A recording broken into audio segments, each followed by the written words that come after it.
رسول الله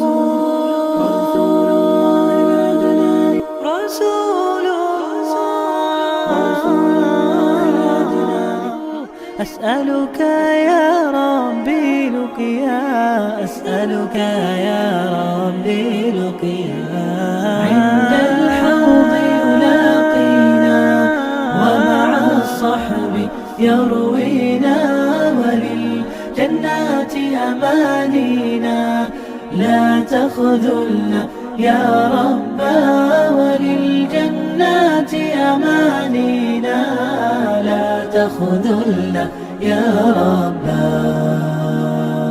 صلی اللہ علیہ وسلم۔ بسم اللہ الرحمن الرحیم نحمدہ ونصلی علی رسول الکریم اما بعد قال رب اشرح لی صدری ویسر لی امری واحلل عقدۃ من لسانی یفقہوا قولی اللہم انی اسألک علما نافعا وعملا متقبلا ورزقا طیبا اللہم صلی علی محمد کلما ذکرہ الذاکرون وکلما غفل عن ذکرہ الغافلون۔ عزیز سامعین، السلام علیکم ورحمۃ اللہ وبرکاتہ۔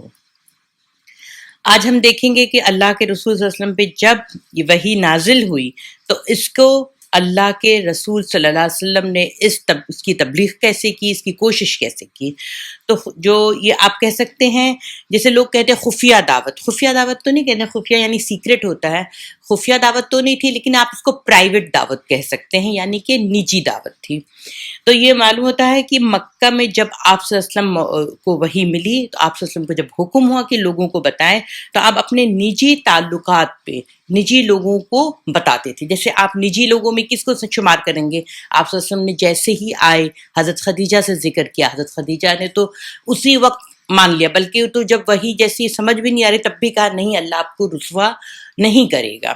اسی طرح ہم نے دیکھا ورقہ بن نوفل نے سنتے کے ساتھ کیا کہا کہ میں اگر رہتا تو میں تمہارا کیا کرتا، میں تمہارے ساتھ رہتا اور تمہارے شانہ بشانہ رہتا۔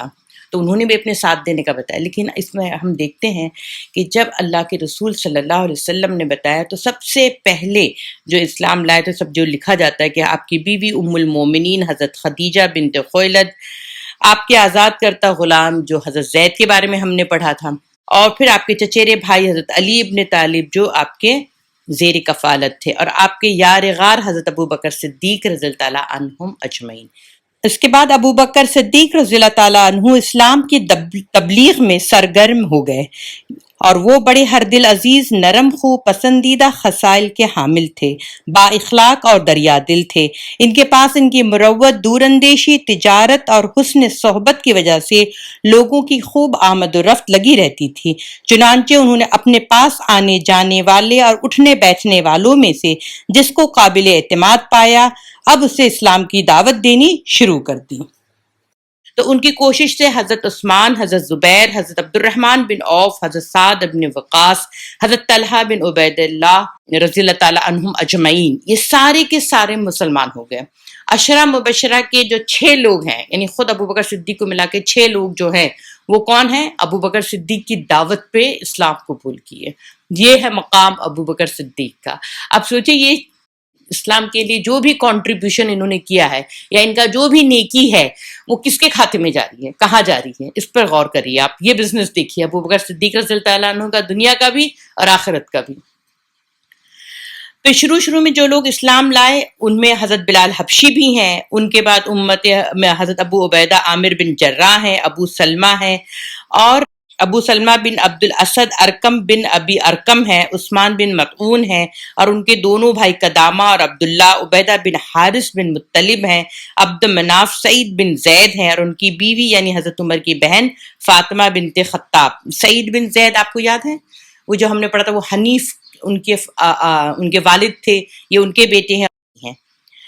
اور خباب بن ارد، عبداللہ ابن مسعود رضی اللہ تعالی عنہم اجمعین، اور دوسرے کئی افراد مسلمان ہوئے۔ یہ لوگ کیا بہت امیر اور بہت پیسے والے لوگ نہیں تھے، اور اس میں تو کچھ غلام تھے، ٹھیک ہے نا۔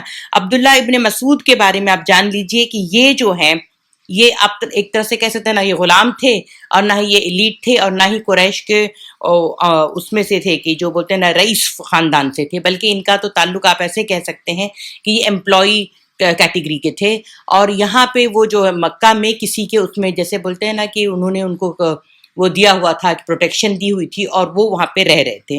ان کی اسلام لانے کی وجہ بھی بہت خوبصورت ہے. وہ بتا کہ ایک بار آپ صلی اللہ علیہ وسلم اور ابو بکر صدیق رضی اللہ عنہ کہیں جا رہے تھے، اور ان لوگوں کو بھوک لگی تھی، اور یہ بکری چرا رہے تھے اپنے مالک کی. تو انہوں نے کہا کیا ہمیں بھوک لگی، کہ اس وقت تو ریسٹورنٹ وغیرہ نہیں ہوتا تھا، تو انہوں نے کہا کہ کیا ہم دودھ لے لیں. تو انہوں نے کہا کہ اب دیکھیں یہ کہتے ہیں کہ میں مالک نہیں ہوں ان بھیڑ اور بکریوں کا، میں مالک نہیں ہوں، میں تو چرواہا ہوں، تو میں کیسے اجازت دوں. یہ ان کی ایمانداری تھی. تو ابو بکر صدیق نے کہا کہ اچھا کوئی ایسی بکری بتائیے جس کو نا مطلب جو اپنی دودھ دینے کی عمر سے گزر چکی ہے. تو انہوں نے ایک بکری کو بتایا، تو وہاں پہ آپ صلی اللہ علیہ وسلم نے اس پہ ہاتھ پھیرا، اور پھر جو ہے وہ کیا ہو گئے، وہ دودھ دینے لگی. یہ دیکھ کے یہ جو ہے کیا ہو گئے، یہ مسلمان ہو گئے. تو اس کو دیکھ، اور پھر ان کی ایک اور بات بہت اچھی عبداللہ ابن مسعود کی ہے کہ آپ صلی اللہ علیہ وسلم جو ہے ان سے کہتے تھے کہ آپ مجھے قرآن سناؤ. یہ بہت خوبصورت انداز میں تلاوت کرتے تھے. تو ایک بار جب پہلی بار ان سے کہا تو وہ ایک دم بھوچکے ہو گئے، اور انہوں نے کہا اللہ کے رسول، میں جس پر اترا ہے، وہ اتنے پریشان ہو گئے کہ اللہ میں کیسے سنا. اور وہ ان کا مقام تھا. تو آپ صلی اللہ علیہ وسلم کو آپ نے دیکھا ہی کہ کس طرح سے خوش اخلاقی سے حوصلہ افزائی بھی کرتے ہیں. تو جب انہوں نے سنایا وہ بہت ان کو پسند آتی تھی. تو یہ مقام ہے کس کا، ان کا عبداللہ ابن مسعود رضی اللہ تعالیٰ عنہ کا. پھر ہم دیکھتے ہیں کہ کچھ دن بعد اللہ رب العالمین نے نماز کا حکم دیا. تو نماز کا حکم شروع میں جو تھا، کیونکہ معراج سے ہمیں پوری نماز ملی ہے، لیکن شروع میں کیا تھا، وَسَبِّحْ بِحَمْدِ رَبِّكَ بِالْعَشِيِّ وَالْإِبْكَارِ، صبح اور شام اپنے رب کی حمد کے ساتھ اس کی تسبیح کرو. تو یہ چیز گریجولی آئی، 5 ٹائم کی ایک ساتھ نہیں آ گئی تھی. تو اللہ نے کیا کہا کہ آپ صلی اللہ علیہ وسلم کو کہ صبح اور شام، تو صبح اور شام جو ہے آپ جو نماز وہ پڑھتے تھے. اور جبرائیل امین جو ہے وہ آپ کو وضو کرنے کا وہ سکھایا، طریقہ سکھایا، اور آپ صلی اللہ علیہ وسلم پڑھتے تھے، حضرت خدیجہ پڑھتی تھیں، حضرت علی ساتھ میں ہوتے تھے اور پڑھتے تھے. اب یہ ساری چیزیں جو ہے قریش جو ہے وہ دیکھ رہے تھے کہ یہ چور چلت پھرت ہو رہی ہے، 2-4 لوگ مل کے کر رہے ہیں. سن گن تو لیتے تھے وہ، کیونکہ دیکھیے وہ لوگ کیا تھے، بہت ہی زیادہ نا غور کرنے والے لوگ تھے، کیا چینجز آ رہا ہے. وہ تو اس زمانے میں تو کوئی میڈیا تھا نہیں کہ جو ان کے ذہنوں کو کرپٹ کرتا. تو وہ کیا کرتے تھے، اپنی ہی اس پہ دیکھتے تھے، غور کرتے تھے، دیکھتے تھے یہ فرق دکھ رہا ہے. لیکن وہ 3 سال تک اللہ کے رسول صلی اللہ علیہ وسلم پر کوئی بات وہ نہیں کر سکتی. تو اس کی وجہ کیا تھی؟ اس کی وجہ یہ تھی کہ وہ دعوت جو تھی وہ نجی تھی، پرائیویٹ تھی. اور اس دعوت سے ان کو لگتا تھا کہ ہاں پہلے بھی ہمارے بیچ میں حنیف لوگ رہے تھے، ان لوگوں کے اندر یہ بات آ جاتی ہے، اور یہ جو ہم ان کو کہتے ہیں نا کہ آج کل بہت اسپریچول ہو گئے ہیں، تو یہ لوگ ہیں نا اب کچھ الگ ٹائپ کے ہیں. انہوں نے اس کو ایک تھریٹ نہیں دیکھا تھا. وہ نہیں سمجھ رہے تھے کہ ایک وہ انقلاب آ رہا ہے جو مکہ تو خیر چھوڑیے پوری دنیا کو بدلنے والا ہے. اس کا اندازہ نہیں کر پائے تھے کہ اس کی حقانیت جو ہے اتنی بڑی ہوگی. تو انہوں نے کہا کہ ٹھیک ہے، اور آپ صلی اللہ علیہ وسلم کا مقام بھی تھا، ان کا خاندان اتنا بڑا تھا، تو وہ جو ہے اتنا معزز تھا، تو وہ لوگ ایسے بس سوچ کے رہ جاتے تھے، مگر ان کے دماغ میں یہ چل رہا تھا. اسی لیے میں کہتی ہوں مکہ کے دور کے صرف 10 سال جو تھے، 13 سال نہیں، 13 سال تو گزارے تھے، لیکن 10 سال کیا تھے، اس میں ظلم ہوا تھا. پہلے شروع کے 3 سال سکون سے تھا. اس میں اللہ نے بھی کیا حکمت ہمیں بتائی ہے کہ پہلا کوئی بھی کام کریں تو سب سے پہلے آپ اپنے گھر خاندان میں کریں، اپنے دوستوں میں کریں، تاکہ آپ مضبوط ہوں. پہلے دن سے ہی باہر کی طرف نہیں چلے جائیں. اور اس سے کیا ہوتا ہے کہ آپ اپنے جتھے میں رہیں، اپنی مضبوطی پیدا کریں، اور اس کے بعد جب ہے آپ دوسروں کا بھی خیال رکھیں. اب اللہ رب العالمین کہتا ہے کہ سورہ یہ شعراء یا نازل ہوتی ہے، جس کے وہ ہے معنی ہے کہ آپ صلی اللہ علیہ وسلم اپنے نزدیک ترین افراد کو عذاب الہی سے ڈرائیے. یہ سورہ شعراء کی آیت تھی. اور اس لیے آپ صلی اللہ علیہ وسلم نے کیا کیا، اب دیکھیے ابھی تک آپ صلی اللہ علیہ وسلم اپنے خاندان والوں کو بھی نہیں، کہ اس میں ابو لہب بھی ہے، تو آپ صلی اللہ علیہ وسلم صرف اپنے بہت ہی امیجیٹ لوگوں کو دعوت دے رہے تھے. تو جب یہ بات آئی کہ آپ اپنے خاندان والوں کو، اپنے قرابت داروں کو سنائیے، تو آپ صلی اللہ علیہ وسلم نے ایک کام کیا، انہوں نے دعوت رکھی اور اس پہ بلایا اپنے خاندان والوں کو، اور اس کے پاس ہے نا بلانے کے بعد جمع کیا، بنی ہاشم کو جمع کیا، ان کے ساتھ بنی مطلب، بنی عبد مناف کی ایک جماعت بھی تھی، تو کل 45 آدمی تھے، لیکن ابو لہب نے بات کو شروع میں ہی پکڑ لیا۔ آپ صلی اللہ علیہ وسلم جیسے ہی بات شروع کی، اس نے بات کو پکڑ لی، بات کرنے ہی نہیں دیا، بلکہ اس قدر بات پکڑی، اس نے کہا کہ تم جو ہے نا جو لے کر چل رہے ہو تو ہم پورے زمانے سے نہیں لڑ سکتے ہیں، ہم تم کو جو پروٹیکشن دے رہے، کہ اس وقت تو وہ نہیں دے رہا تھا، چچا ابو طالب ذمہ دار تھے، لیکن اس نے بات کو فوراً اچک کے پکڑ لیا۔ اس نے کہا کہ یہ نہیں ہو سکتا کہ سارے لوگوں سے ہم کیا کریں، جھگڑا مول لیں، اور پھر وہ کیا مصلحت کی بات کرنے لگا، اور بولتے کہ یہ نہیں ہو سکتا، آپ کا خاندان نہ اتنا بڑا ہے، نہ ہمارے پاس اتنی طاقت ہے۔ تو آپ صلی اللہ علیہ وسلم نے جب اس کو دیکھا تو آپ صلی اللہ علیہ وسلم خاموش ہو گئے، اور آپ نے کیا کی، اس مجلس میں کوئی گفتگو نہیں کی۔ اس کے بعد آپ نے انہیں دوبارہ جمع کیا اور ارشاد فرمایا، ساری حمد اللہ کے لیے، میں اس کی حمد کرتا ہوں، اس سے مدد چاہتا ہوں، اس پر ایمان رکھتا ہوں، اسی پر بھروسہ کرتا ہوں، اور گواہی دیتا ہوں کہ اللہ کے سوا کوئی لائق عبادت نہیں، وہ تنہا ہے، اس کا کوئی شریک نہیں۔ پھر آپ نے فرمایا، رہنما اپنے گھر کے لوگوں سے جھوٹ نہیں بول سکتا، اس خدا کی قسم جس کے سوا کوئی معبود نہیں، میں تمہاری طرف سے خصوصاً اور لوگوں کی طرف عموماً اللہ کا رسول بنا کر بھیجا گیا ہوں۔ تم لوگ اسی طرح موت سے دوچار ہوگے جیسے سو جاتے ہو، اور اسی طرح اٹھائے جاؤ گے جیسے سو کر جاگتے ہو، پھر جو کچھ تم کرتے ہو اس کا تم سے حساب لیا جائے گا، اس کے بعد یا تو ہمیشہ کے لیے جنت ہے یا ہمیشہ کے لیے جہنم ہے۔ اس پر ابو طالب نے کہا کہ دیکھیے، ہمیں آپ کی مدد کرنا کس قدر پسند ہے، تمہاری نصیحت کس قدر قابل قبول ہے، اور تمہاری بات کس قدر سچی جانتے اور مانتے ہیں، اور تمہارے والد کا جو خاندان جمع ہے، میں بھی ان کا ایک فرد ہوں، فرق اتنا ہے کہ میں تمہاری پسند کی تکمیل کے لیے ان سب سے زیادہ آگے ہوں، لہٰذا تمہیں جس بات کا حکم ہوا ہے اسے تم انجام دو، اور بخدا میں تمہاری مسلسل حفاظت اور اعانت مدد کرتا رہوں گا، البتہ میری طبیعت عبد المطلب کا دین چھوڑنے پر راضی نہیں ہے۔ دیکھیے انہوں نے کتنی خوبصورت بات کہی کہ جو بات کہہ رہے ہیں آپ سب اچھی ہے، جو آپ کہہ رہے ہیں سب میں مانتا ہوں، اور میں مدد کرنا آپ کی مجھے بہت زیادہ محبوب ہے۔ سوچیے ان کو اتنا پسند تھا، اور انہوں نے دیکھا تھا کہ لاسٹ ٹائم ابو لہب نے بڑھ کے بول دیا، تو اس بار آگے بڑھ کر آپ نے کیا کیا، مورچہ سنبھال لیا کہ آپ صلی اللہ علیہ وسلم پر وہ پیچھے اب نہ ہو، کیونکہ ان کو بھی تکلیف ہوئی ہوگی جب آپ صلی اللہ علیہ وسلم نے بات رکھی اور ابو لہب نے ایسے ہی کہا تھا۔ تو ابو لہب نے کہا، خدا کی قسم یہ برائی ہے، اس کے ہاتھ دوسروں سے پہلے تم لوگوں خود ہی پکڑ لو۔ کہہ رہے ہیں بدتمیز، کیا کہہ رہا ہے کہ محمد صلی اللہ علیہ وسلم کو جو ہے نا تم خود پکڑ لو کہ بجائے اس کے کہ کوئی دوسرا پکڑے۔ اس پر ابو طالب نے کہا، خدا کی قسم جب تک جان میں جان ہے ہم ان کی حفاظت کرتے رہیں گے۔ اب آپ صلی اللہ علیہ وسلم کو جب اطمینان ہو گیا کہ میرا خاندان میں جو ہے چچا ابو طالب جو ذمہ دار ہیں، جو سردار ہیں، وہ میری مدد کریں گے، تب انہوں نے پھر کھلی تبلیغ کرنا شروع کیا۔ میں یہ بات ڈیٹیل سے اس لیے لے رہی تھی سمجھانے کے لیے کہ آپ پہلے اس کو دیکھیں، جانچیں کیسے کرنا ہے، تاکہ حکمت عملی سے کام کرنا ہے۔ کام تو وہی کرنا ہے جو اللہ اس کے رسول نے حکم دیا ہے، لیکن اس میں حکمت کو ہمیشہ سامنے رکھیں۔ تو جب ابو طالب ان کی حمایت کریں گے، ان کو احساس اچھی طرح سے ہو گیا، تو پھر ایک بار کیا کیے، اپنا نا صفا پہ چڑھ گئے، اور وہاں پہ کہیں کہ ایک بلانے کا طریقہ ہوتا ہے، تو وہی وہ کہہ رہے کہ ہائے صباحا، یہ پکار سن کر قریش کے قبائل آپ کے پاس جمع ہو گئے۔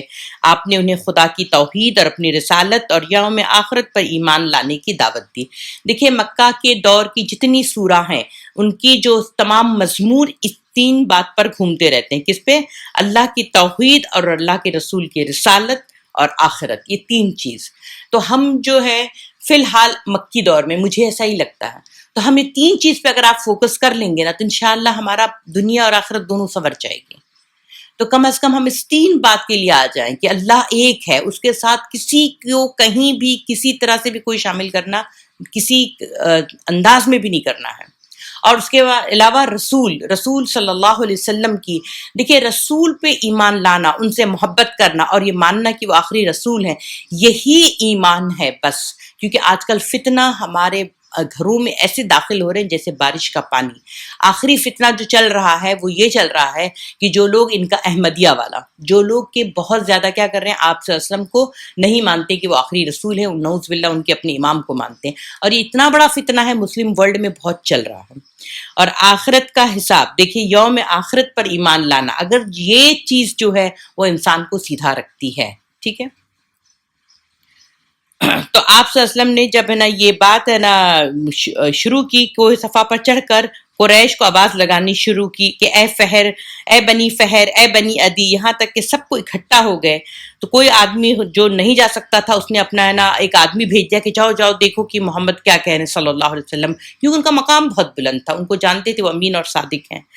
اس کے بعد سب لوگ آ گئے، ابو لہب بھی آ گیا. تو اس کے بعد آپ نے فرمایا تم لوگ یہ بتاؤ، اگر میں یہ خبر دوں کہ ادھر وادی میں پیچھے سے ایک جماعت آ رہی ہے، یعنی ایک آرمی آ رہی ہے جو تم پر چھاپا مارنی چاہتی ہے، تو تم کیا مجھے سچا مانو گے؟ لوگوں نے کہا ہاں، ہم نے آپ کو ہمیشہ سچا ہی جانا ہے اور آپ سچ بولتے ہیں. تو آپ نے فرمایا اچھا، تو میں تمہیں ایک سخت عذاب سے پہلے خبردار کرنے کے لیے بھیجا گیا ہوں.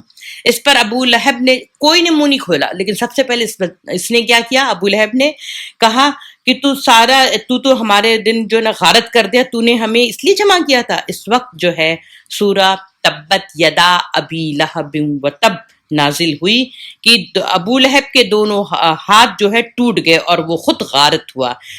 اب اس واقعے کا ایک ٹکڑا امام مسلم نے اپنے صحیح اس میں نقل کیا ہے کہ ابو ہریرہ رضی اللہ عنہ سے روایت ہے کہ وہ یہ کہتے ہیں کہ جب یہ آیت وَأَنذِرْ عَشِيرَتَكَ الْأَقْرَبِينَ نازل ہوئی تو رسول اللہ صلی اللہ علیہ وسلم نے پکار لگائی. یہ پکار عام بھی تھی اور خاص بھی. آپ نے کہا اے جماعت قریش، اپنے آپ کو جہنم سے بچاؤ، اے بنی کعب، اے اپنے آپ کو جہنم سے بچاؤ، اے محمد کی بیٹی فاطمہ اپنے آپ کو جہنم سے بچا، کیونکہ میں تم لوگوں کو اللہ کی گرفت سے بچانے کا کچھ بھی اختیار نہیں رکھتا. البتہ تم لوگوں سے نسب و قرابت کے تعلقات ہے جو میں اس کے حساب سے میں تم کو بات کر رہا ہوں، بتا رہا ہوں. تو آپ نے اس طرح سے تبلیغ کرنا شروع کی. ٹھیک ہے، اب آپ دیکھیے کہ جیسے ہی آپ صلی اللہ علیہ وسلم نے بات کرنا شروع کی اور ابو لہب کا رویہ ایسا تھا، اور اب اسی وقت تبت یدا ابی لہب آ گئی. اب آپ سوچیں کہ قرآن کو اگر جھٹلانا ہوتا، قرآن کو جھوٹ بنانے کے لیے قریش کو کوئی بہت بڑی محنت نہیں کرنی تھی. کفار قریش کو بہت زیادہ محنت کرنے کی ضرورت نہیں تھی، ابو لہب کو بھی کرنے کی ضرورت نہیں تھی. وہ صرف یہ ڈکلیئر کرتا کعبے میں جا کے کہ میں نے دین محمد کو قبول کر لیا ہے. تو کون جھوٹا ہو جاتا ہے بتائیے؟ یہ غور کریے آپ پر. اگر ابو لہب یہ کہہ دیتا کہ میں نے دین محمد کو مان لیا ہے تو جھوٹا کون ہو جاتا؟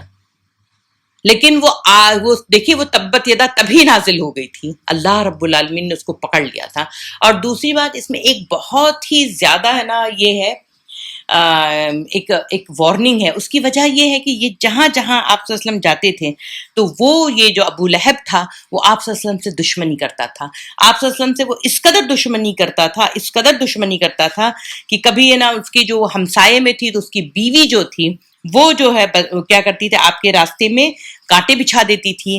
اور اس کے علاوہ جہاں بھی آپ صلی اللہ علیہ وسلم پہنچتے تھے وہاں پہ وہ پہنچ جاتا، یہ کون، یہ ابو لہب، اور وہاں پہ چیخ پکار مچاتا کہ یہاں ان کی بات مت سنیں. لوگ باہر سے آ رہے ہوتے، حج کا سیزن ہو رہا تھا، باہر سے لوگ آ رہے ہوتے تو یہ فوراً پہنچ جاتا. اور اس کی پہنچنے میں آسانی اس کو کیا تھی، یہ تو اسی بنو ہاشم کا تھا، اور دوسری بات آپ صلی اللہ علیہ وسلم کا رشتے میں چچا لگتا تھا. تو آپ صلی اللہ علیہ وسلم کا مقام کیا تھا، تو صرف چچا ہونے کی وجہ سے آپ صلی اللہ علیہ وسلم کو پیچھے ہٹ جانا پڑتا تھا. اب وہ پہنچ جائے، مت سنو اس کی بات، مت سنو، یہ دیوانہ ہوا ہے، نعوذ باللہ، یہ اس کے پر مجنون ہوا ہے، اس کے پر کچھ اثر ہو گیا ہے. اس قسم کی بات اگر گھر کا کوئی بندہ کرے گا تو آپ کی بات میں وزن رہے گا. اور اس نے یہ قبائلی جو بہت بڑا جو تھا، کیا بولتے، قانون تھا، یعنی اس زمانے میں دیکھیں نا، چچا ابو طالب بھی ہیں، انہوں نے تو بولے کہا ساری اچھی بات کہہ کے کیا کہہ رہے ہیں، میری طبیعت دین عبد المطلب کو چھوڑنے پہ تیار نہیں ہے، لیکن ان کا معلوم ہے کہ میرا حق کیا ہے، میرا فرض کیا ہے کہ میں اپنے بھتیجے کی حفاظت کروں اور ان کا سپورٹ کروں. تو وہ کر رہے تھے اپنا کام. اور یہ کیا کر رہا تھا، اس نے اپنے خون کے رشتے کو اور اپنے نا چچا ہونے کے فرض کو، اور وہ جو اس وقت کا جو قبائلی قانون جس کے تحت وہاں پہ قریش رہ رہے تھے، مکہ رہ رہا تھا، اس کو سب سے پہلے اس نے توڑا. اور ابو لہب نے ایک کام اور یہ کیا تھا کہ بعثت سے پہلے ابو لہب کے 2 بیٹے عتبہ اور عتیبہ کی شادی نبی صلی اللہ علیہ وسلم کی 2 صاحبزادی رقیہ اور ام کلثوم سے کی تھی، لیکن جب آپ صلی اللہ علیہ وسلم نبوت پر سرفراز ہوئے تو اس بدبخت نے اپنے بیٹوں سے کہہ کر طلاق دلوائی۔ تو یہاں پہ میں آپ کو یہ ہائی لائٹ کرنا چاہتی ہوں کہ یہاں پہ اللہ کے رسول صلی اللہ علیہ وسلم کا دیکھیے صبر، اب یہ تبلیغ کا حکم ہوا ہے، آپ صلی اللہ علیہ وسلم کو نبوت ملی ہے، تو اس کے ساتھ ہی جو ہے وہ صرف آپ کو یہاں پہ کیا بولتے ہیں کہ صرف تاج نہیں پہنایا جا رہا ہے، اس کے لیے بہت بڑی محنت کرنی پڑتی ہے۔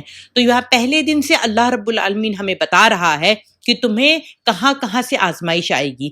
تو جو دنیا کے باہر، گھر کے باہر، سماج کے باہر جو پریشانی تھی وہ تو تھی ہی، جذباتی طور سے، اندرونی طور سے، اور جو ان کی بیٹیوں کے ساتھ معاملہ آئے گا تو سوچیں ایک باپ کا دل کس قدر دکھی ہوا ہوگا۔ تو یہ بات پر بھی آپ غور کریے گا۔ ابو لہب نے اپنی دشمنی، اپنی نفرت اور اسلام کے خلاف جو اس کا بدترین قسم کا جو جذبہ نفرت تھا، اس کے اظہار میں اس کو کوئی شرم نہیں محسوس ہوتی تھی، اور یہ اللہ کی سنت ہے کہ الجزاء من عمل، جیسی تمہاری جزا رہے گی ویسی ہی اللہ سبحانہ تعالیٰ تم کو سزا دے گا۔ تو اس نے اس طرح کے قانون توڑے، اپنی کوئی چیز کو رکھا نہیں، اور ہر چیز کو بالائے طاق رکھ کر نفرت کا اظہار کر رہا تھا۔ تو قرآن بھی اپنی شدید بیزاری کا اظہار کرتا ہے کہ قرآن میں کبھی بھی آپ پڑھیں گے تو دیکھیے نمرود لکھا ہے، عراق کے بادشاہوں کو نمرود کہا جاتا تھا، اس کا نام نہیں ہے۔ فرعون کہا جاتا ہے مصر کے بادشاہ کو، تو فرعون یعنی فرعون ٹائٹل ہوتا ہے، تو لقب ہوتا ہے، تو وہ فرعون کے نام سے مشہور ہے، اس کا نام قرآن نہیں لیتا ہے۔ اور اس جگہ پر قرآن بھی اپنی روش سے ہٹ کر کھلے لفظوں میں کہہ رہا ہے تبت یدا ابی لہب وتب، کہ ٹوٹ گئے ابو لہب کے ہاتھ اور نامراد ہو گیا وہ، اس کا مال جو کچھ اس نے کمایا وہ اس کے کسی کام نہ آیا، ضرور وہ شعلہ زن آگ میں ڈالا جائے گا، اور اس کے ساتھ اس کی بیوی بھی جو لگائی بجھائی کرنے والی، اور اس کی گردن میں موج کی رسی ہوگی۔ اور یہ اللہ سبحانہ تعالیٰ نے قیامت تک کے لیے رکھ دیا ہے کہ یہ وہ دین ہے جس میں آپ کا حسب نسب آپ کو بچا نہیں سکتا ہے، سوائے اللہ کی نظر میں کون زیادہ قریب ہے؟ جو تقوی رکھتا ہے، جس نے ایمان رکھتا ہے، جس کے پاس تقوی ہے۔ اور سوچو جو لہب تھا، اس کا جو خون تھا، اللہ کے رسول صلی اللہ علیہ وسلم کا جو خون ہے وہ تو ایک تھا نا، کون سے قبیلے سے؟ بنو ہاشم سے، سگا چچا ہے، ایک باپ کی اولاد ہیں، صرف ماں کا فرق ہے۔ لیکن اللہ نے یہاں پہ ایک دم کلیئر کٹ بتا دیا ہے کہ یہاں پہ اللہ کے نزدیک کوئی اہمیت نہیں ہے۔ اب اس آواز کی گونج ابھی مکے کے اطراف میں سنائی دے رہی تھی کہ اللہ تعالیٰ کا ایک اور حکم نازل ہوا کہ فَاصْدَعْ بِمَا تُؤْمَرُ وَأَعْرِضْ عَنِ الْمُشْرِكِينَ، آپ کو جو حکم ملا ہے اسے کھول کر بیان کر دیجئے اور مشرکین سے رخ کو پھیر لیجئے، یعنی مشرکین سے منہ موڑ لیجئے۔ اس کے بعد رسول اللہ صلی اللہ علیہ وسلم نے اپنی بات کو جو ہے بہت ہی بلند اور بلا جھجک، بلا خوف، بلا ڈر جو ہے پیش کرنے لگے، کیونکہ آپ صلی اللہ علیہ وسلم کو معلوم تھا کہ یہ جو بت پرستی چل رہی تھی اس سے خود وہ پریشان تھے، لیکن جیسے جیسے آپ کا حکم، آپ صلی اللہ علیہ وسلم کو حکم ملتا، آپ اس طرح سے کام کرتے۔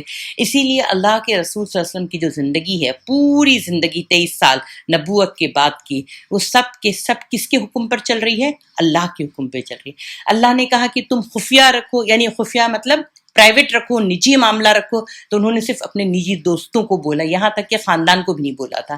جب حکم ہوا کہ اب اپنے قرابت داروں کو، رشتہ داروں کو بولو، تب انہوں نے دعوت کی۔ تو یہ دیکھیے ہر کام میں آپ صلی اللہ علیہ وسلم کس کا حکم مان رہے ہیں؟ اللہ رب العالمین کا۔ مکہ ایک ایسی آواز سن کر جس میں مشرکین اور بت پرستوں کو گمراہ کیا گیا تھا، احساس غضب سے پھٹ پڑا اور شدت اضطراب سے موج مارنے لگا، گویا وہ بجلی کا کڑکا تھا جس نے سکون فضا کو ہلا کر رکھ دیا تھا۔ یعنی وہ حالی نے کہا ہے نا، وہ بجلی کا کڑکا تھا یا سو تہادی، عرب کی زمیں جس نے ساری ہلا دی۔ تو ایک ایسی آواز تھی کہ عرب کی تمام زمین ہی کیا ہوگی، جیسے زلزلہ آتا ہو ویسے ہل کر رہ گئی تھی۔ قریش یہ سارا کچھ دیکھ رہے، اب قریش جو ہے اس تبلیغ کے وہ سب کچھ دیکھ رہے تھے، یہ سب کچھ دیکھ رہے تھے، سمجھ رہے تھے کہ اللہ کے رسول صلی اللہ علیہ وسلم کی بات کرنے کا انداز، ان کا جو وہ میسج لے کر آئے تھے، جب وہ آیتیں پڑھتے تھے تو وہ تو اب عربی دان تھے، ان کی زبان پہ بڑا غرور تھا ان کو، تو ان کو بڑا اچھا کلام لگتا، لیکن یہ سب کچھ سمجھ رہے تھے، لیکن مشکل یہ ان کے سامنے ایک ایسا شخص تھا جو صادق تھا، امین تھا، انسانی اقدار اور اخلاق کا اعلیٰ نمونہ تھا، اور ایک طویل عرصوں سے 40 سال کی زندگی ان کے بیچ میں اس نے گزاری تھی، اور انہیں اپنے آبا و اجداد کی تاریخ میں اس قدر اچھی و مکمل ہستی کہیں نہیں ملتی تھی، تو آخر اس کا مقابلہ کریں تو کیسے کریں؟ قریش حیران تھے اور پریشان تھے، اور انہیں واقعی حیران بھی ہونا چاہیے تھا اور پریشان بھی ہونا چاہیے تھا۔ اب دیکھیے وہ اس دین سے اس لیے پریشان تھے کہ ان کو یہ معلوم تھا کہ مکہ میں جو یہ دین لے کر آئے ہیں اس سے کیا ہوگا، نہ وہ کعبہ کی وہ بات رہ جائے گی، نہ سارے بت رہیں گے، تو 360 بت جو آس پاس کے بھی قبائل تھے ان کے رکھے ہوئے تھے، اور ان کے مجاور ان کے کیئر ٹیکر کون تھے؟ یہ قریش تھے، مکہ والے لوگ تھے، اور زیادہ تر قریش تھے۔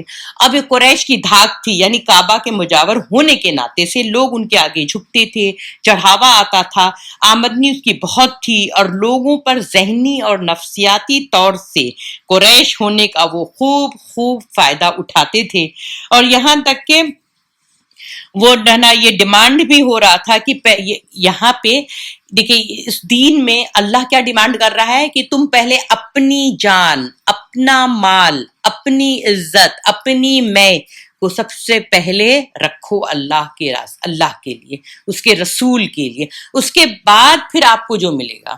دیکھیے ہم جو ہے نا یہ بات کو بہت سیرت النبی کرنے کا ایک ہی میرا وہ مشن تھا اور ایک ہی میری نیت تھی کہ ہم پہلے سمجھ لیں کہ ہم سے جو ہے نا اسلام ڈیمانڈ کیا کرتا ہے، کہ اسلام ہم سے چاہتا کیا ہے، اپنا اسلام اپنے ماننے والوں سے کیا چاہتا ہے۔ ہم نے کہا کہ بھئی ہم مسلمان ہیں، تو آپ مسلمان کیوں ہیں؟ کیونکہ ہم نے ایک اللہ کو مانا ہے، ایک رسول کو مانا ہوا ہے، اور آخرت کے دن پہ ہم ایمان رکھتے ہیں۔ تو اس کے پھر کچھ تقاضے ہیں، اگر آپ نے اس کو مان لیا تو آپ کا نہیں چلے گا، اب کس کا چلے گا؟ اللہ کا چلے گا۔ تو یہ قریش کو یہی پرابلم تھی کہ یہاں تو اتنی عزتیں مل رہی ہیں، اتنے چڑھاوے آ رہے ہیں، لوگ ہاتھ چوم رہے ہیں، سر جھکا رہے ہیں، چڑھاوا بڑا بڑا دے رہے ہیں، یہ سارے چیز سے ہاتھ پھیر لیں تو ہم کہاں کے رہیں گے؟ اور اب یہ پریشانی کے ساتھ ساتھ یہ آگے ان کی نئی پریشانی یہ ہو گئی کہ انہی دنوں قریش کے سامنے جو ہے نا وہ حج کا سیزن آ گیا۔ اب یہ بے حد پریشان کہ ہم حج میں کیا کریں گے، حج میں تو دور دراز سے لوگ آئیں گے، تب ہم کیا کریں گے؟ اب یہ سر جوڑ کے بیٹھے ہیں کہ ہم کریں کیا۔ تو کسی نے کہا کہ چلو ہم انہیں کہتے ہیں کہ نا بڑی بڑی باتیں ہو رہی ہیں، بحث مباحثے، اور جیسے ہم بھی نہیں اچھل جاتے ہیں، اب بہت زیادہ تیزی سے بات کرنے لگتے ہیں، تو اس میں سے ایک ولید بن مغیرہ تھا، وہ آیا اور پھر ان لوگوں پر سنا، تو اس نے کہا کہ تم لوگوں نے جب کہا کہ وہ پاگل ہے، تو ولید نے کہا کہ نہیں وہ پاگل نہیں ہے، ہم نے پاگل بھی دیکھا ہے، اس کی کیفیت ایسی تھوڑی ہوتی ہے۔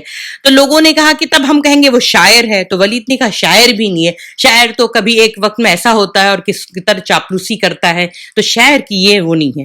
تو انہوں نے کہا ہم جادوگر کہہ دیں گے، تو کہہ رہے ہیں جادوگر کی شکلیں دیکھی ہے، جادوگر ایسے ہوتے ہیں، جادوگر یہ نہیں یہ ہے۔ اس نے پھر ان لوگوں کے سامنے رکھا، تو سب لوگ کہہ کہ اچھا ٹھیک ہے، پھر آپ ہی بتائیے کہ ہم کیا کہیں۔ تو بہت سوچا اور اس کے بعد جو ہے اس نے یہی کہا کہ نہیں ہم اسے کیا کہیں گے، جادوگر ہے۔ تو اس میں قرآن کی آیت نازل ہوئی ہے سورہ مدثر کی کہ اس نے سوچا اور اندازہ لگایا اور غارت ہوا۔ اس نے کیسا اندازہ لگایا، پھر غارت ہوا، اس نے کیا اندازہ لگایا، پھر نظر دوڑائی، پھر پیشانی سکوڑی اور منہ بے سورا، پھر پلٹا اور تکبر کیا، آخر کار کہا یہ تو نرالا جادو۔ دیکھیے وہ اتنا بڑا اپنے آپ کو ذہین اور فتین سمجھتا تھا، لیکن اس کے پاس کوئی جواب نہیں تھا، آخر کہا ہم جادوگر ہی ہے۔ تو یہ کیا بتاتا ہے کہ اسلام کو جو مخالفت جو لوگ کرتے ہیں نا، دیکھیں اس میں دو طرح کے لوگ، ایک تو جذباتی لوگ ہیں، لیکن جو عقل مند طبقہ جو کرتا ہے وہ دیکھ سن کے باشعور ہو کے، اور وہ جب کرتا ہے تو اس کے اندر پیچھے ایک ہی وجہ ہوتی ہے کہ وہ اندر سے تو مان رہا ہے، لیکن اس کی اپنی جو ہوس ہے دنیا پرستی کی جو ہوس ہے وہ اس کو کام کو ماننے نہیں دیتی ہے، اس نے اپنے نفس کو معبود بنایا ہوا ہے۔ ٹھیک ہے، اب ہم دیکھتے ہیں کہ محاذ آرائی جو تھی نے شروع اب جب کھلی تبلیغ ہونے لگی تو کتنی محاذ آرائی تھی، دیکھیں بہت الگ الگ تھی۔ سب سے پہلی بات کہ جب قریش نے دیکھا کہ آپ صلی اللہ علیہ وسلم کی تبلیغ دین سے روکنے کی حکمت جو ہے وہ کارگر نہیں ہو رہی ہے، تو پھر ایک بار انہوں نے کیا کیا، آپ کی دعوت کو قلع کما کرنے کے لیے ایک یہ اختیار کیا رویہ کہ ہم ان کو ہنسی مذاق اڑانا اور ان کی بے قدری کرنا، بے عزتی کرنا۔ تو وہ لوگ جب بھی آپ صلی اللہ علیہ وسلم کہیں جاتے ہیں تو وہ کیا کہتے ہیں، ان کفار نے کہا کہ اے شخص وہ جس پر قرآن نازل ہوا یقیناً تو پاگل ہے، نعوذ باللہ۔ اب آپ صلی اللہ علیہ وسلم کا کیریکٹر کو اساسینیشن کرنا، یعنی آپ صلی اللہ علیہ وسلم کے کردار کو مسخ کرنا شروع کر دیا. پھر کبھی کہتے ہیں کہ نا کہ وہ آپ کہتے ہیں کہ انہیں حیرت ہے کہ خود ایک انہی میں سے ڈرانے والا آ گیا، اور کافرین کہتے ہیں یہ جادوگر ہے، جھوٹا ہے. اس طرح کی بہت ساری. اچھا یہی حضرات ہے جن پر اللہ نے ہمارے درمیان احسان فرمایا. ایک جگہ وہ کہتے اتنے گھمنڈ سے اہؤلاء من اللہ علیہم من بیننا، اچھا یہی وہ حضرت ہیں جن کے اوپر اللہ نے اتنا بڑا رحم کر دیا ہے، ہم ایسے دے بیٹھے رہ گئے. ایک یہ وہ والی بات آ گئی. دوسری محاذ آرائی جو تھی وہ یہ تھی کہ آپ کی تعلیمات کو مسخ کرنا، یعنی پہلے تو آپ صلی اللہ علیہ وسلم کے کردار کو مسخ کیا، یعنی ان کی شکل بگاڑنے کی کوشش کی. تو جیسے آج بھی ہم دیکھتے اسلاموفوبیا جو فرانس والا کر رہا تھا، اللہ غارت کرے ان لوگوں کو اور اللہ خوب پکڑے ان کو. تو جب یہ چیز ہے نا، اب کیا ہے کہ اب آپ کی تعلیمات کو، یعنی جو بھی کچھ شریعہ کہہ رہی ہے اس کو، تو آپ نے دونوں چیزیں دیکھی ہیں کہ ایک آدمی تو آپ صلی اللہ علیہ وسلم پہ کچھ نہیں کہے گا تو ایک آدمی شریعت کی دھجیاں اڑا رہا ہوگا، ایک آدمی شریعت کی دھجیاں اڑا رہا ہوگا تو آپ صلی اللہ علیہ وسلم پہ خاموشی اختیار کیا ہوگا. تو یہ دونوں کیا ہے، مل جل کے چل رہے ہوتے ہیں. ہمیں دیکھنا ہے کہ کون کون سا کردار نبھا رہا آج کی دنیا میں، وہ چاہے اپنے نام سے کتنا ہی بڑا نام اس کا عبداللہ کیوں نہ ہو. صحیح ہے. تو آپ دیکھیے ان لوگ کا کردار، ان کی دوستی کس سے ہے، ان کی دشمنی کس سے ہے. آپ دیکھیں اپنے سربراہان کو، اپنے آس پاس کی دنیا میں کہ وہ کس کو پسند کرتے ہیں، دین پر کس کو ترجیح دیتے ہیں. یہ جو ہم جو کر رہے ہیں سیرت، اس میں یہی چیز آنکھیں کھولنے کے لیے بھی ہم کر رہے ہیں. تو اس میں یہ کیا کہتے تھے، یہ نہ پہلے کے افسانے ہیں جنہوں نے آپ نے لکھوایا ہے، اب یہ آپ پر صبح و شام تلاوت کیے جاتے ہیں. یعنی وہ کیا کہتے ہیں، یہ پہلے زمانے کی کہانیاں ہیں. اب ہم لوگ کو آج کے زمانے میں لوگ کیا کہتے ہیں، ارے بھائی عورتوں کے بڑے حقوق ہیں، یہ 1400 سال پرانی بات کیا کہہ رہے ہو. اور لیکن آپ ان سے 5 منٹ بات کر لیجئے، ان کے پاس کوئی جواب نہیں ہوگا. تب وہ کیا کہیں گے کہ تم بہت کیا ہو، ریجڈ ہو، تم کوئی نئی تبدیلی لانا نہیں چاہتے ہو. بھئی نئی تبدیلی لانا چاہتے ہیں ہم بھی، پر کچھ نئی بات تو لاؤ. تم تو وہی پرانی جاہلیت لانا چاہتے ہو جو کہ ہمارے نزدیک بہت ہی پرانی، بہت ہی سڑی ہوئی ہے. لیکن کچھ نہیں، ہمیں کیونکہ اپنا قرآن، اپنے رسول اور ان کی حکمت نہیں پتا ہے تو ہم ان کے بہکاوے میں آنے لگتے ہیں. پھر وہ کہتے ہیں یہ جھوٹ ہے جس نے اس نے گھڑ لیا ہے، اور کچھ دوسرے لوگوں نے کچھ دوسرے لوگ اس کی مدد کر رہے ہیں. جو اس قسم کی باتیں کرتے ہیں. تیسری صورت یہ تھی کہ وہ دوسرے بات میں مشغول کرنا اپنا کرتے تھے. یعنی آپ صلی اللہ علیہ وسلم بات کر رہے ہیں تو نہ آپ صلی اللہ علیہ وسلم کے کردار کو کہہ رہے ہیں، نہ آپ کی تعلیمات کو کر رہے ہیں. اب آپ کیا کہہ رہے ہیں، وہ تیسری بات کر رہے ہیں کہ یہاں سے ہٹاؤ. اب یہ تینوں پیرلل مکہ میں چل رہے ہیں. ایک آدمی وہ کام کر رہا ہے کہ آپ صلی اللہ علیہ وسلم کے کردار کو، ایک آدمی کیا کر رہا ہے، آپ کی تعلیمات کو، اور تیسرا آدمی کیا کر رہا ہے، ہاں یہاں سے ڈائیورٹ کرو، ذہن کو بھٹکاؤ. کیسے ذہن کو بھٹکاؤ کہ آپ کس سے کہانی لے کر آؤ، کہاں کے آپ صلی اللہ علیہ وسلم جیسے آخرت کی بات کر رہے ہیں، اللہ اور رسول کی بات کر تو وہ لے کر آتے، ارے میں جب گیا تھا وہاں پر تو میں نے مصریوں کو دیکھا، ان کے وہاں اتنی بڑی کہانی. پھر میں جب روم گیا، یعنی میں نے وہاں کیسر اور کسرا کی کہانی، ان کی الف لیلا والی کہانی شروع. تو لوگوں کو اندر کیا ہے، کہانیاں سننے کا بڑا شوق ہوتا ہے. تو آج وہ کام کون کر رہا ہوتا ہے، آج تو سوچے ہے نا، آپ کے اپنے گھر میں، اپنے بیڈ روم میں، آپ کے اپنے پاکٹ میں وہ جو چیز موبائل ہے، وہ جو چیز ٹی وی ہے، وہ ساری چیزیں کس سے دور لے کے جا رہی. کوئی لا رہا ہے ہمیں قریب لانے کا کام کرے گا. یہ کیا کر رہے ہیں، یہ ہمیں دور لے جانے کا کام کر، اس قدر دور لے جاتے ہیں کہ ہم اپنے فرائض سے بھی غفلت کر لیتے ہیں. اب آپ دیکھیے، آپ اور میں کیا تبلیغ کریں گے، کیا ہم اس دین کی حفاظت کریں گے. ہمارے پاس تو دین کی اپنی دین کو، اپنے ایمان کو بچانے کا کام کرنا پڑے گا. ہم اس کمزوری میں آ چکے ہیں. اور محاذ آرائی کی چوتھی صورت یہ تھی کہ سودے بازی جن کے ذریعے مشرکین یہ کوشش کی تھی کہ اسلام اور جاہلیت کی دونوں کے بیچ کا راستہ کچھ نکل آئے. یعنی سیکولرزم والی بات کرنا. کس طرح سے کہ کچھ ہماری آپ بات مان لے تھوڑی سی، اور ہم آپ کی تھوڑی سی بات مان لیتے ہیں. تو وہ یہاں پہ وہ کہہ رہے تھے، وہ چاہتے ہیں کہ آپ ڈھیلے پڑ جائیں تو وہ بھی ڈھیلے پڑ جائیں. تو یہاں پہ ابن اسحاق کا بیان ہے کہ رسول اللہ صلی اللہ علیہ وسلم خانہ کعبہ کا طواف کر رہے تھے کہ اسود بن مطلب، ابن اسد بن عبد العزیٰ، ولید بن مغیرہ، امیہ بن حلف یہ وغیرہ کے سامنے آئے. یہ سب اپنے قوم کے بڑے لوگ تھے کہ بولے، اے محمد آؤ، جسے تم پوجتے ہو اسے ہم بھی پوجیں، اور جسے ہم پوجتے ہیں اسے تم بھی پوجو. اس طرح ہم اور تم میں اس کام میں مشترک ہو جائیں. مشترک یعنی شامل ہو جائیں، ایک ہمارے دونوں میں ایک مشترکہ بات ہو جائے. یعنی شرک ہو جائے۔ اب اگر تمہارا معبود ہمارے معبود سے بہتر ہے تو ہم اسے اپنے حصہ حاصل کر چکے ہوں گے، اور اگر ہمارا معبود تمہارے معبود سے بہتر ہے تو تم اس سے اپنا حاصل کر چکے ہوگے، حصہ حاصل کر چکے ہوگے۔ اس پر اللہ تعالیٰ نے پوری سورہ قل یا ایھا الکافرون نازل کر دی کہ کفاروں سے کہہ دو کہ ان کا دین ان کے لیے ہے اور ہمارا دین ہمارے لیے ہے۔ تو یہاں سے یہ پہلو بھی نکلتا ہے کہ دین میں کوئی قسم کی ملاوٹ نہیں ہو سکتی، کسی قسم کی سودے بازی نہیں ہو سکتی ہے۔ اور پانچویں بات یہ تھی کہ اب زیادتی، یعنی جب نبوت کے 4 سال ہو گئے تھے اور پہلی بار اسلامی دعوت منظر عام پر آئی تو مشرکین نے اسے دبانے کے لیے جو کارنامے انجام دیے تھے لیکن اب وہ سمجھ رہے تھے کہ یہ ہونے والا رکنے والا کام نہیں ہے، تو اب وہ فزیکل ہو رہے تھے، یعنی وہ ہاتھ پیر چلانا چاہ رہے تھے، وہ چاہتے تھے کہ آپ مطلب کیا کریں، ظلم اور زیادتی کا وہ کریں۔ تو اس میں سے سب سے زیادہ آپ دیکھیں گے تو امیہ بن حلف کا وتیرہ تھا کہ وہ جب رسول اللہ صلی اللہ علیہ وسلم کو دیکھتا تو لعن طعن کرتا، اسی کے لیے آیا ہے کہ ویل لکل ہمزۃ لمزہ، اسی کے لیے یہ بات آئی ہے۔